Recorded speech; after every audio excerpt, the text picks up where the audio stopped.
बिस्मिल्लाहिर्रहमानिर्रहीम। अस्सलाम वालेकुम नाज़रीन, प्रोग्राम सच बात में आपको कहेंगे खुश आमदीद। मैं हूँ आपकी मेज़बान हुमाद सलाह। नाज़रीन, आज के प्रोग्राम का आगाज़ हम आज की अहम तरीन खबर से करेंगे। आपको खबर दें कि सदर डॉक्टर आरिफ अलवी ने Supreme Court Review and Judgments Order Act 2023 पर दस्तखत कर दिए हैं, जिसके बाद ये कानून एक्ट बन गया है। अटॉर्नी जनरल ने रिव्यू एंड जजमेंट एक्ट 2023 की कॉपी और नोटिफिकेशन सुप्रीम कोर्ट में जमा भी करा दिए हैं। इसके एक्ट के हवाले से अगर हम आपको बताएं तो इस एक्ट का दायरा कार उस कानून के बनने से पहले के फैसलों पर भी किया जाएगा। एक्ट का दायरा कार सुप्रीम कोर्ट और हाई कोर्ट्स के फैसलों और रूल्स पर भी हो सकेगा। एक्ट नाफिज होने के बाद नवाज शरीफ और जहांगीर तरीन भी इस एक्ट से फ़ायदा उठा सकते हैं।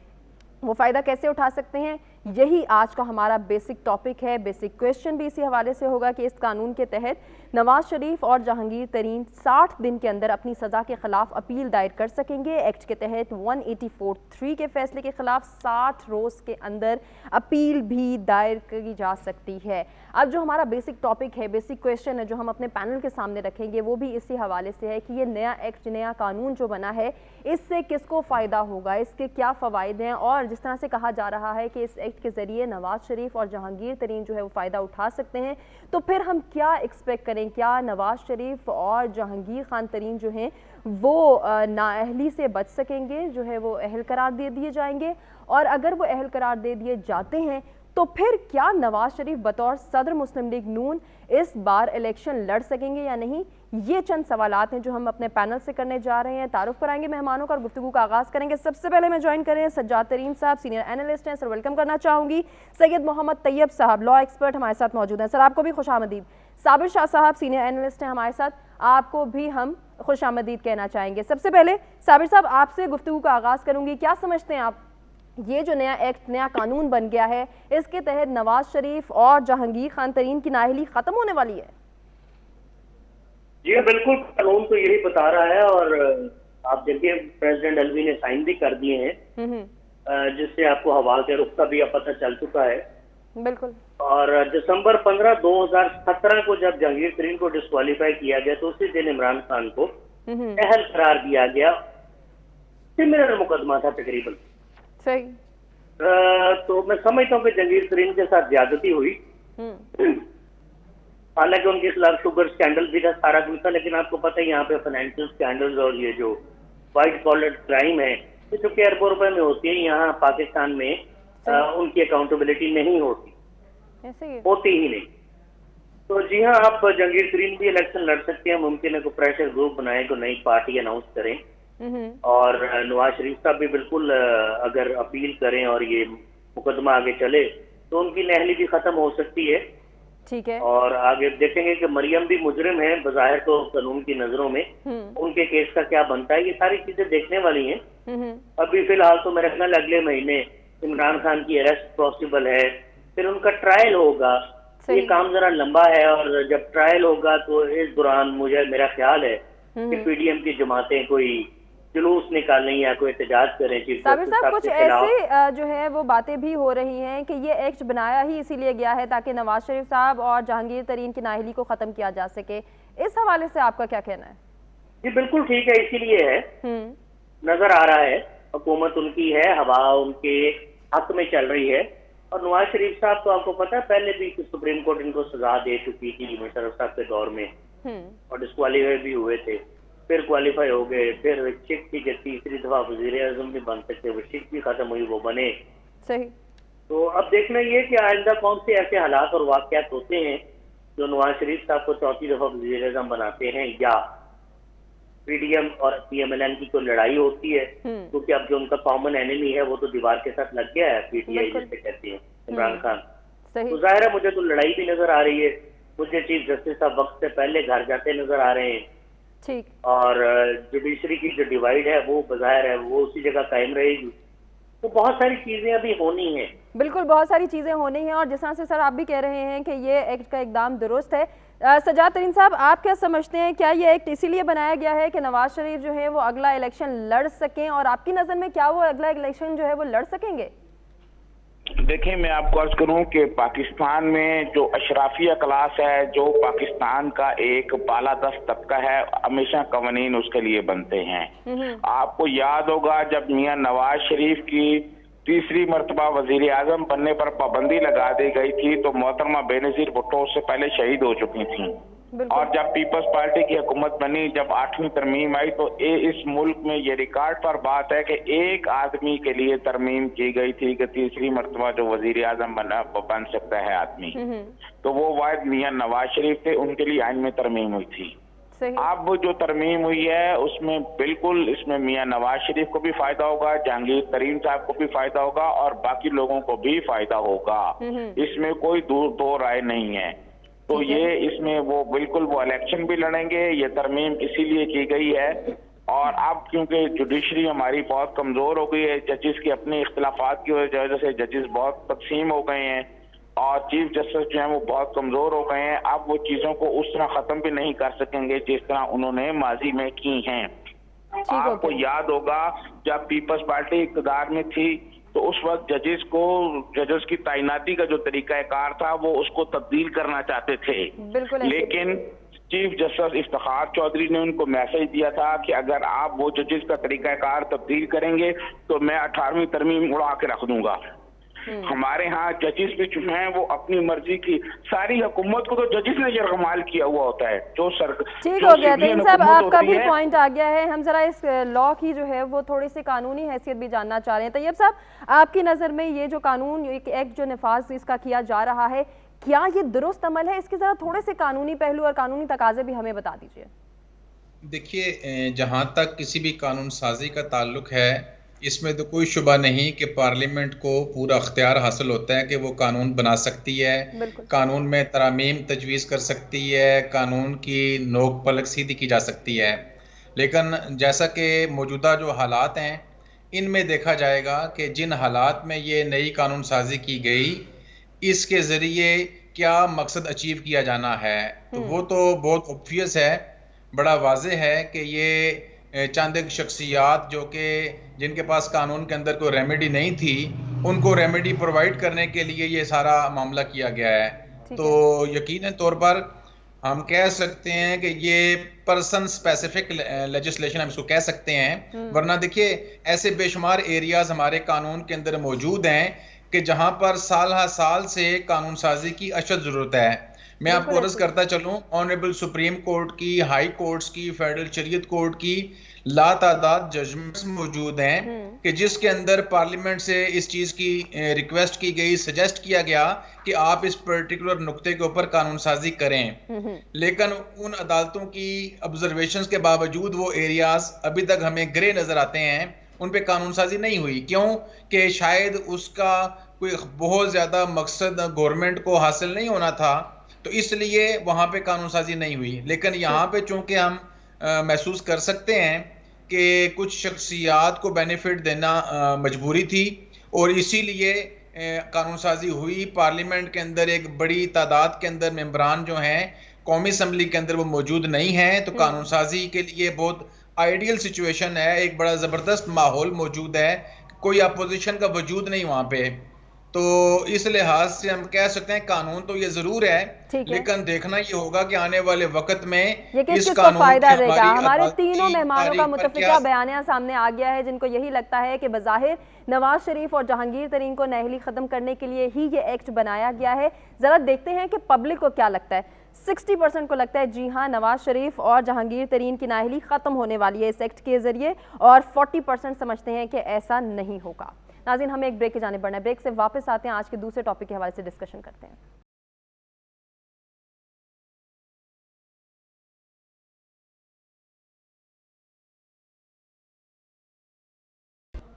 वेलकम बैक नाज़रीन। प्रोग्राम में एक मरतबा फिर से आपको कहेंगे खुशामदीद। आपको बताएं कि पाकिस्तान तहरीक इंसाफ की जानिब से ये इल्ज़ामात लगाए गए कि जेलों में जो कैद कारकुनान हैं उनके साथ बदसलूकी और नारवा सलूक इख्तियार किया जा रहा है, जबकि आज इन तमाम तर इल्ज़ामात को बेबुनियाद करार दे दिया गया। और इस हवाले से आपको बताएं कि पंजाब के निगरान वज़ीर आला मोहसिन नकवी ने यह हिदायत जारी की कि SSP इन्वेस्टिगेशन और DC लाहौर कोट लखपत जेल का दौरा करें, वहाँ पर जाके हालात का जायज़ा लें और फिर मीडिया को आके इसकी इत्तला दें। ताहम SSP इन्वेस्टिगेशन लाहौर और DC लाहौर की जानिब से मीडिया टॉक में ये बताया गया है कि ये इल्ज़ामात बेबुनियाद हैं। ख़वातीन से नारवा और बदसलूकी के जो वाक़यात और ये जो इल्ज़ामात हैं, इनको अगर हम हम देखें तो उनके साथ खुश सलूकी की जा रही है, उनको मेडिकल फैसिलिटीज़ भी अवेलेबल हैं, इमरजेंसी की सूरत में उनको हर तरह की फैसिलिटीज़ दी जाएंगी और उनको घर से अशिया मंगवाने की इजाज़त तक फराहम की जा रही है, उनके साथ खुश असलूबी से पेश आया जा रहा है। ये तमाम तर जो बातें हैं वो मीडिया टॉक के ज़रिए बताई गई हैं और साथ ही ये भी कहा जा रहा है कि ये प्रोपेगेंडा किया जा रहा है, कारकुनान खैरियत से हैं, उनके साथ कोई नारवा सलूक नहीं किया जा रहा, ख़वातीन जेल में मर्द हजरात की एंट्री भी बैन है। ऐसी कोई ख़बर जो है वो मुस्तरद कर दी है कि जिसमें यह कहा जा रहा हो कि ख़वातीन के साथ कोई बदसलूकी की जा रही है, कोई ज़्यादती की ख़बरें हैं, ऐसा कुछ नहीं है। अब हम अपने पैनल से भी यही सवाल करेंगे कि उन्हें क्या लगता है, क्या ख़वातीन कारकुनान जो जेलों में इस वक्त मौजूद हैं उनके साथ जो इल्ज़ामात सामने आ रहे हैं कि बदसलूकी की जा रही है, नारवा सलूक इख्तियार किया जा रहा है, तो इस पे चीफ जस्टिस आपको कोई एक्शन लेना चाहिए या उनको फिलफौर रिहा कर देना चाहिए? उन ख़वातीन कारकुनान के हवाले से क्या मीडिया पर बातें आना दुरुस्त हैं या नहीं? यही सवालात हम अपने मेहमानों से करेंगे। सजात साहब, आपसे आगाज़ करना चाहूँगी, आपको क्या लगता है PTI की जानिब से क्या वाकई ये प्रोपेगेंडा किया जा रहा है या इसमें कोई हकाइक मौजूद हैं? देखिए, मैंने जब PTI की तरफ से ये कहा गया तो मैंने अपने सोर्सेज पे चेक किया, लाहौर की जेलों में चेक किया, मुल्तान की जेलों पे चेक किया और पंजाब के मुख्तलिफ जो जेलें हैं मैंने वहाँ पे चेक किया। मेरे सोर्सेज में ऐसी किसी बात की कोई तजवीज़ नहीं थी। इमरान खान साहब सिर्फ प्रोपेगेंडा कर रहे हैं और जेल में बिल्कुल ऐसा नहीं हो सकता। लेकिन इमरान खान साहब का मैं आपको फिर ये बता दूं, ये तो अमेरिका में थे और 3 दफा जो प्राइम मिनिस्टर इस मुल्क पर आया उसके बाद भी कहते थे कि जाकर नवाज शरीफ को AC उतार दूंगा, जाके नवाज शरीफ को सबसे पहले AC बंद करूंगा, जाके खाना बंद करूंगा। ये तो सारी बातें जो आप इल्जाम लगा रहे हैं ये तो इमरान खान के दौर में हो रहा था। किसी आदमी किसी खातून के साथ जेल में किसी किस्म का कोई बदसलूकी, कोई ऐसा रवैया नहीं अख्तियार किया जा रहा। जो जेल मैनुअल के तहत जो कवानीन हैं, जो जेल कवानीन हैं जिनके तहत उनको जो सहूलियात हैं वो सारी फराहम की जा रही हैं। इवन बहुत सारी खवातीन को जिनके घर से खाना आ रहा है वो खाना भी उनको दिया जा रहा है। लेकिन खाना जब जेल में आता है, आप किसी भी चीज किसी भी कैदी के लिए कोई भी चीज जब जेल में लेके जाएंगे, हाँ उसको चेक जरूर किया जाता है कि ये क्या चीज है। तो चेकिंग हो रही है खाने की, मेडिसिन की, वो एक बहुत बेहतर तरीके से चेकिंग हो रही है, ऐसी कोई बात नहीं। और जिस साइड पे खवातीन बंद होती हैं, खवातीन कैदी, वहाँ पर तसव्वुर ही नहीं किया जा सकता कि कोई जो है मर्द आदमी वहाँ चला जाएगी। ऐसा एक प्रोपेगेंडा किया जा रहा है, इसके अलावा और ठीक है सजात साहब, आपका पॉइंट आ गया। आप भी ये समझते हैं कि ये सिर्फ प्रोपेगेंडा किया जा रहा है। तैयब साहब से जान लेते हैं। तैयब साहब, आपको क्या लगता है कानूनी हवाले से क्या मुआवनत फराहम करता है कि क्या चीफ जस्टिस को इस पर सो मोटो लेना चाहिए? क्योंकि तहरीक इंसाफ तो यही डिमांड कर रही है कि खवातीन से नारवा सलूक किया जा रहा है, तो चीफ जस्टिस को सो मोटो एक्शन ले लेना चाहिए। लॉ ये कहता है कि अगर किसी एक्यूज को जेल में भेजा गया, जिसे हम जुडिशियल लॉकअप कहते हैं, तो वो आदमी जो है वो अदालत का मेहमान है जिस कोर्ट ने उसको जुडिशियल किया है। अगर खुदा न खास्ता कोई ऐसी कंप्लेंट हो, कोई ऐसी नारवा सलूक का कोई मामला हो, तो कानून तकाजा करता है कि पहले आप मुतलका अदालत से रजू करें जिस कोर्ट ने एक्यूज को जुडिशियल भेजा था, नंबर 1। दूसरी बात देखें, फिलहाल तक तो हमारे सामने कोई बराह रास्त कोई मुतासरा फरीक सामने नजर नहीं आ रहा। एक जानिब से एक एलिगेशन है या दूसरी जानिब से उसकी वजाहत या तरदीद है। जिस वक्त तक कोई मुतासरा फरीक आज खुद सामने नहीं आता या वो नहीं कहता जी कि मैं मुतासरा फरीक हूँ, मेरे साथ ये सूरत हाल पेश आई मुझे, तो मेरा ख्याल ये है कि उस वक्त तक कोई ऐसी सूरत हाल नहीं कि जिसपे हायर कोर्ट्स जो हैं वो ऐसी कोई कॉग्निजेंस लें। दूसरी बात ये देखें, सो मोटो वाला मामला तो एक अलग चीज है। मुतासरा फरीक के लिए अदालत का फोरम खुला हुआ है। अगर कोई मुतासरा फरीक समझता है या उसके लवाकिन या अजीज़ो अकरबा समझते हैं कि उसके साथ कोई ऐसा कोई नामुनासिब रवैया अपनाया गया, तो वो मुतल्लिका अदालत को जहाँ से उसको जुडिशियल किया गया था वहाँ पे दरख्वास्त दे सकते हैं। हाई कोर्ट के अंदर रिट पिटीशन फाइल की जा सकती है। क्योंकि देखिए, जब जिस वक्त आपके पास अल्टरनेट रेमेडी मौजूद हो, उस वक्त नॉर्मली कोर्ट्स जो है वो सो मोटो के अंदर नहीं जाती।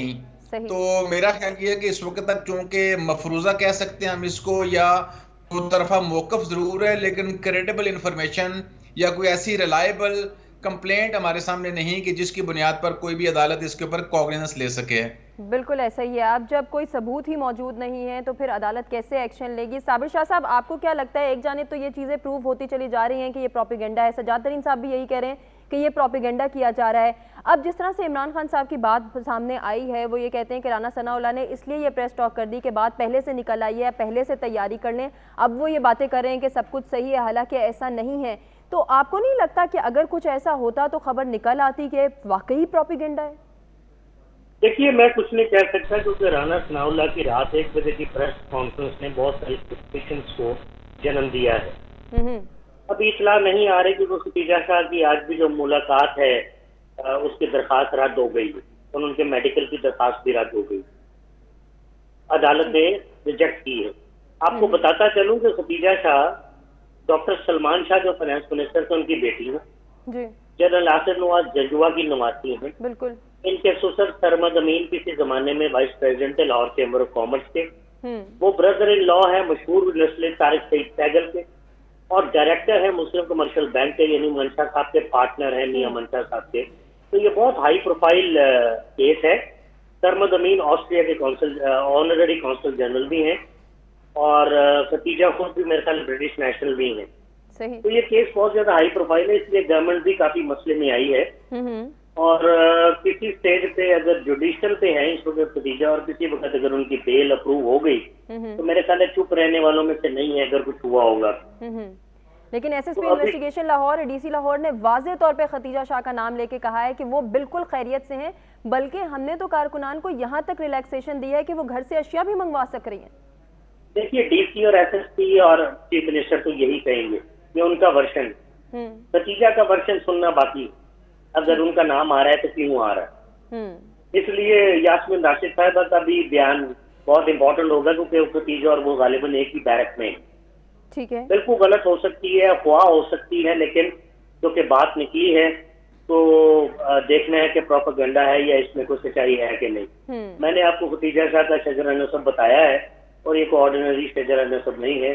मियां मंशा तारिक सईद सैगल हर हुकूमत के दोस्त भी होते हैं और उनके ताल्लुकात बहुत ज्यादा हैं, आज से नहीं है, 40-40 साल से हैं, 50। बिल्कुल ऐसा ही है क्योंकि आमिर मीर साहब भी यही कह रहे हैं कि 32 कारकुनान को गिरफ्तार किया गया था जिनमें से 21 रिहा हो चुके हैं, सिर्फ 11 कारकुनान अभी जेलों में मौजूद हैं। तो आने वाला वक्त ये बताएगा कि वो 11 कारकुनान जब रिहा होते हैं तो फिर असल बात और हकाइक सामने आएंगे। क्या वाकई प्रोपेगेंडा किया जा रहा है, क्या ये इल्ज़ामात लगाए जा रहे हैं कि उनसे नारवा सलूकी की जा रही है, नारवा सलूक इख्तियार किया जा रहा है, या फिर इसमें कोई हकीकत नहीं है। यकीनन ये वक्त बताएगा। हमने अपने नाजरीन से जाना कि वो क्या सोचते हैं, तो 86% कहते हैं कि बिल्कुल चीफ जस्टिस को सो मोटो एक्शन लेना चाहिए क्योंकि खवातीन और दीगर कैदियों के साथ बदसलूकी की खबरें बेबुनियाद नहीं हैं, जबकि 14% ऐसा समझते हैं कि चीफ जस्टिस को सो मोटो एक्शन नहीं लेना चाहिए। नाज़रीन, हमें अभी एक ब्रेक की जानिब बढ़ना है। आज के तीसरे अहम टॉपिक की जानिब भी हम बढ़ेंगे जिसमें हम मईशत को डिस्कस करेंगे। Stay with us.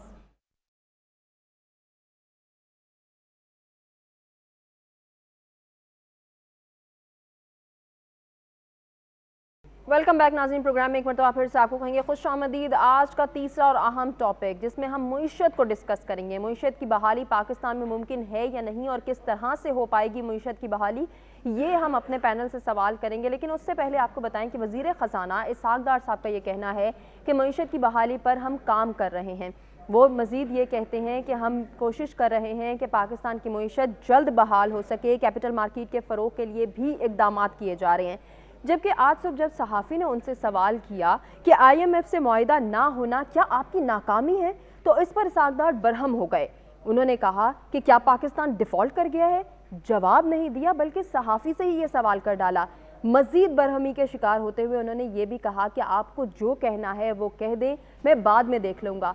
ये भी कह दिया कि पाकिस्तान ने तमाम इंटरनेशनल पेमेंट्स कर दी हैं, मुल्क डिफ़ॉल्ट की तरफ नहीं जा रहा। जबकि इसी खबर से मुतालिक आपको मज़ीद बताएं कि साबिक चेयरमैन FBR शबर जैदी का कहना है कि मुल्क तेज़ी से मुआशी नाकामी की तरफ जा रहा है और वज़ीर ख़ज़ाना की मजबूरी है वो कैसे ये कह दें कि ख़ज़ाना खाली हो गया है।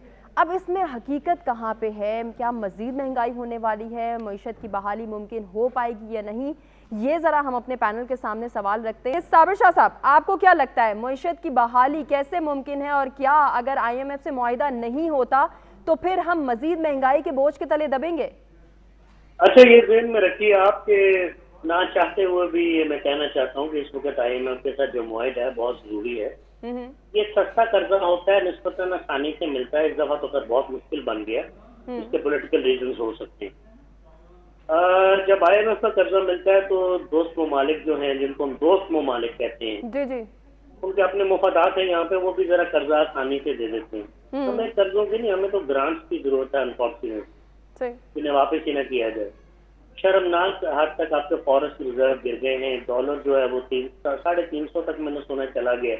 तो जब डॉलर इतना ऊंचा चला गया तो महंगाई तो होगी ना। एक तो महंगाई डॉलर की वजह से होगी, एक हमारी मार्केट फोर्सेस जो है वो कर देती है। बहुत ज्यादा गैप है आड़ती के दरमियान और सड़क पे जो दुकानें और रेड़ियां हैं उनके दरमियान।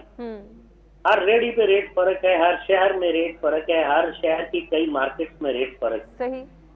तो कोई चेक नहीं कर रहा, क्योंकि तोहफुल मुल्की का दौर है, काफी अरसे से चल रहा है। और मुझे कह रहे हैं हम काम कर रहे हैं, काम तो हम 75 साल से कर रहे हैं। कई दफा IMF के पास जा चुके हैं 1958 से लेके अब तक। बिल्कुल। किसी जमाने में हमने जर्मनी को $120 मिलियन कर्जा दिया था 1962 में। सही। जवाहरलाल के दौर में हमने चाइना की मदद की थी फाइनेंशियली, आपको ये भी बताता चलूं। तो तकरीबन डिफॉल्ट ये, जब लेटर ऑफ क्रेडिट न खोले आज हम उन्हीं के रहमो करम पे हैं। हाँ जी, जब लेटर ऑफ क्रेडिट न खोले तो ये डिफॉल्ट सिचुएशन ही होती है।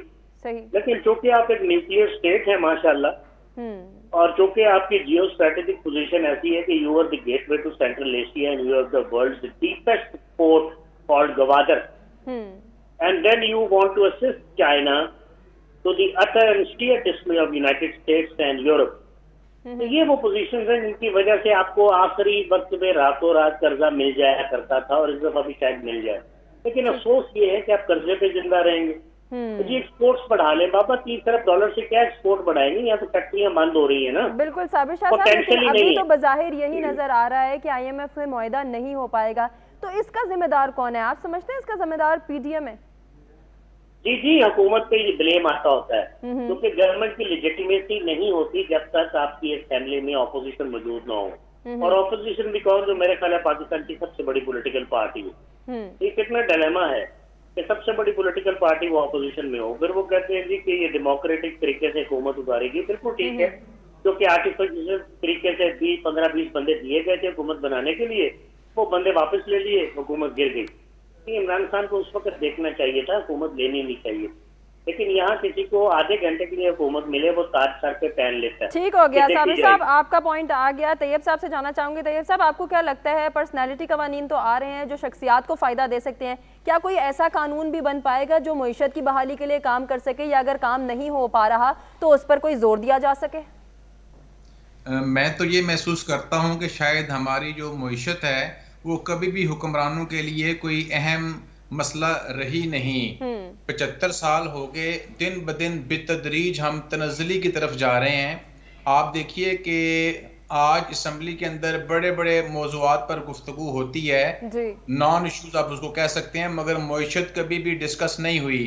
देखिए ये असम्बली जिसको हम कौम की असम्बली कहते हैं, अवाम के नुमाइंदों की असम्बली कहते हैं, इसका मकसद ये होता है कि वहाँ पे अवाम को या कौम को दरपेश मसाइल डिस्कस किए जाएं, मगर ऐसा कभी भी नहीं हुआ। हमारे रवैये भी ऐसे नहीं कि जिससे हम ये अखज़ कर सकें कि हम शायद इस गंभीर सूरत हाल को कोई अहमियत भी दे रहे हैं या नहीं। देखिए जिस वक्त तक हम पेट पर पत्थर नहीं बांधेंगे, जिस वक्त तक हम अपने पाँव पे खड़ा होने की कोशिश नहीं करेंगे और ये कर्जे लेकर मुल्क चलाने की कोशिश जारी रहेगी, मैं समझता हूँ हम कभी भी आगे नहीं बढ़ सकते। आपके सामने ईरान की मिसाल मौजूद है, उनके ऊपर अरसा दराज से सैंक्शंस हैं उनके ऊपर, वो अपना पेट्रोल बाहर नहीं भेज सकते, मगर देखिए आज भी वो सरवाइव कर रहे हैं। पिछले उन्होंने जंगें लड़ी हैं, उनके ऊपर मुख्तलिफ तरह की हदूद कयूद उनके ऊपर नाफज हैं, मगर वो सरवाइव कर रहे हैं। और उस सर्वाइवल की सबसे बड़ी वजह ये है कि उन्होंने अपनी इंपोर्ट्स बंद कर दी। इन्होंने कोई चीज वहां पे इंपोर्ट होके नहीं जाएगी, रूखी सूखी जैसी है अपने मुल्क में बनेगी। आपको सर ऐसा भी हो सकता है कि उनके सर्वाइवल की एक बात ये भी हो कि उनके हुक्मरान अच्छे हैं। आपका पॉइंट आ गया, आगे चलते हैं। सजाद तरीन साहब, आपको क्या लगता है क्या आने वाले वक्त में हम मजीद महंगाई के बोझ तले दबे जाएंगे? नहीं, मैं नहीं समझता कि आने वाले वक्त में ऐसा होगा। मैं समझता हूँ कि जब हम रूस से तेल ले रहे हैं, चाइना हमारी बहुत सपोर्ट कर रहा है, अरब ममालिक सपोर्ट कर रहे हैं, तो आने वाले दिनों में बेहतरी होगी। असल में वो सूरत हाल ये है कि आज जो मईशत हमारी है, इस मईशत में जो पिछले पीटीआई के 3 साल पौने 4 साल जो रहे हैं, उसमें लूट खसूट जो रही है, जो वहाँ पर करप्शन हुई है और वहाँ जो हमारी मईशत को तबाह बर्बाद कर दिया है, इसके जिम्मेदार इमरान खान न्याजी साहब हैं, जिसकी आज सजा आम आदमी भुगत रहा है। और मैं समझता हूँ कि इसहाक डार साहब का इसमें कोई कसूर नहीं है। देखिए IMF ने जो कुछ लेकिन 14 महीने से इन्होंने भी तो कुछ नहीं किया ना। नहीं, ये क्या करते हैं इनको जनाब, देखें जब किसी के आप हाथ पांव बांध के IMF के सामने डाल देंगे, ये सारे मुआहदे जो हैं ये खान साहब ने किए, शौकत तरीन साहब ने किए थे और उससे पहले हफीज शेख साहब ने किए थे। देखें बात ये जब बाकर रजा को लेके आए थे, मैंने उस वक्त ये कहा था कि बाकर रजा IMF का आदमी है, बाकर रजा वर्ल्ड बैंक का आदमी है। बाकर रजा ने मिस्र की सूरत हाल को जो कुछ कर दिया है, मिस्र में लोग सड़कों पर निकल आए थे तो बाकर रजा को निकाला गया था। ये बाकर रजा को इमरान खान न्याजी साहब ने लगाया। फिर इन्होंने जो स्टेट बैंक वाला बिल मंजूर कराया, वो सारा का सारा मुल्क उठा के IMF के नरखे में तो इमरान खान न्याजी ने दे दी है। और फिर अपने इक़्तिदार के दौरान जो लूट खसूट की है, जो करप्शन की है, उससे हमारी मईशत बहुत तबाह हो गई है। और अब उस मईशत को अपने पांव पर खड़ा करने के लिए यकीनन बहुत टाइम चाहिए। आप समझते हैं कि मईशत की बहाली मुमकिन नहीं हो पा रही, इसका कसूरवार सिर्फ इमरान खान है। देखते हैं कि हमारे व्यूअर्स को क्या लगता है। हमने उनसे भी यही जानने की कोशिश की कि क्या IMF के कर्ज नहीं अगर मिलते तो इसके बगैर मईशत की बहाली मुमकिन है या नहीं। तो 41% समझते हैं कि बहाली मुमकिन हो जाएगी, जबकि 59% को ऐसा लगता है कि मईशत की बहाली IMF के कर्ज के बगैर मुमकिन नहीं है। अपने तमाम मेहमानों का शुक्रिया अदा करना चाहूँगी जिन्होंने अपने कीमती तज्ज़िये से आगाह किया। और नाज़रीन, आपसे भी इजाज़त चाहने का वक्त है। अपना ख्याल रखिएगा, अपने फीडबैक से आगाह कीजिएगा। मुझे दीजिए इजाज़त, अल्लाह के बाद।